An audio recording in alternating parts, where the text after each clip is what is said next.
Welcome to day 2 of the Left Field Dreamers devotional. My hope, my prayer for you is that day 1 has sparked your interest and already has God speaking to you about something really great that happened.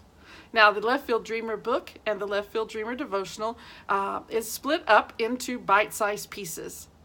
My intent was that you wouldn't have to spend days and weeks pondering one thought, although you can if you want to, but it was something that we could do in a day that would get some God into us, get our focus and our attention on God, and yet leave us the time to do the things we needed to do in life. You know, one of my favorite quotes by Chuck Missler is that the Bible is so shallow that a toddler can wade in it, and yet it's so deep that an elephant can swim in it. So don't let the shortness of the chapters from Left Field Dreamer book and devotional cheat you out of something deep that God would want to say to you. You can go as deep in this as you'd like, and I invite you on the journey that God takes you on. I can't wait to hear what God says to you. It's one of my favorite questions to ask people all the time is, what is God saying to you? So join the conversation, make sure you leave some comments, and let's share with everyone what God is saying to us. Let's get into day number 2. Day number 2, we're in Jonah, chapter 1, verse 3. And it says, "But Jonah arose to flee from Tarshish." Oh, excuse me. Let me read that again because that didn't sound very good. "But Jonah arose to flee to Tarshish from the presence of the Lord. He went down to Joppa and found a ship going to Tarshish, so he paid the fare and went down into it to go with them to Tarshish from the presence of the Lord." Interesting thought by Jonah. Now we know Jonah knew the Lord. We know Jonah heard from the Lord because he heard God say, go to Nineveh.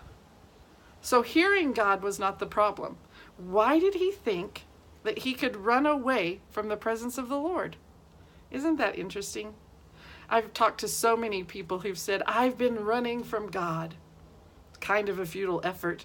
God never leaves our side. God is omnipresent, which means he's present everywhere, wherever we're at. He's gone to some pretty funky places with me for sure, probably some pretty crummy places with me over the time in my life. And you know what? You can't run away from the presence of the Lord no matter how hard you try. But Jonah thought he could. He went 1,500 miles in the opposite direction from Nineveh. Some scholars say it could have taken him as much as 2 years to go that far. That's a long time of running from the presence of God that he couldn't even escape from. Crazy. But before we judge Jonah too hard, let's remember to point the finger right at ourselves, because we oftentimes have done the very same thing. We've tried to run from the presence of the Lord. We can't do it. God is always there. He's always with you, which is beautiful because when you decide to turn around and run back, it's not a far run because he's right there. One of my favorite Bible verses says that God is forever holding our right hand. Let's not forget that. The other thing about Jonah having one decision and going in the wrong direction is that every time we choose something for good or for bad, it almost always affects people around us. If we choose good things, it affects people around us in a good way. If we choose bad things, it affects people around us in a bad way. You know, all throughout the book of Jonah, we see that his decisions affected people's lives, for good and for bad. I was married for 20 years in a really unhealthy marriage. Neither one of us really knew what we were doing, and we were really good at being bad. Our marriage was not happy. We did not seek counseling. We didn't do a lot of things that we probably should have done to make our marriage better. But here's the thing. You don't know what you don't know, and you live the life that you think's best. But after 20 years, I was the one who decided to leave our marriage. And what I found out to be true is that that decision impacted a lot of people in my life. It didn't impact people any more greatly than it impacted my 3 children, who were 6, 12, and 16 at the time. The decision that I made to leave the marriage and to split our family apart caused long-lasting repercussions for my children. Now, I'm happy to say that my children are doing great today, that they love God, but that was 15 years ago when I left my marriage. There was a long period of time in there where my children suffered at the hands of my decision. Always remember that every decision that you make has consequences. It has impact on other people. And just like Jonah, and as we'll find as we go through the rest of the book of Jonah, his decisions always impacted the people around him. I just wonder, what people in your life are waiting on you to make a right decision?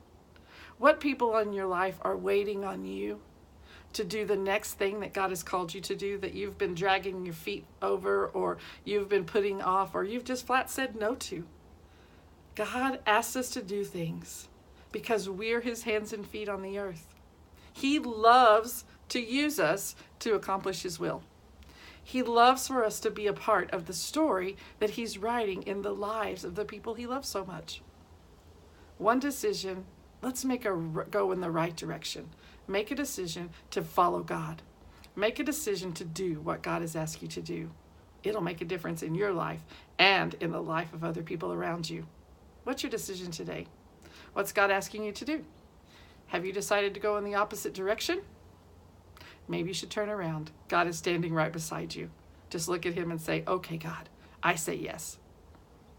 It'll be interesting to see where else this journey takes us as we follow Jonah's journey along the path of the entire book throughout this study.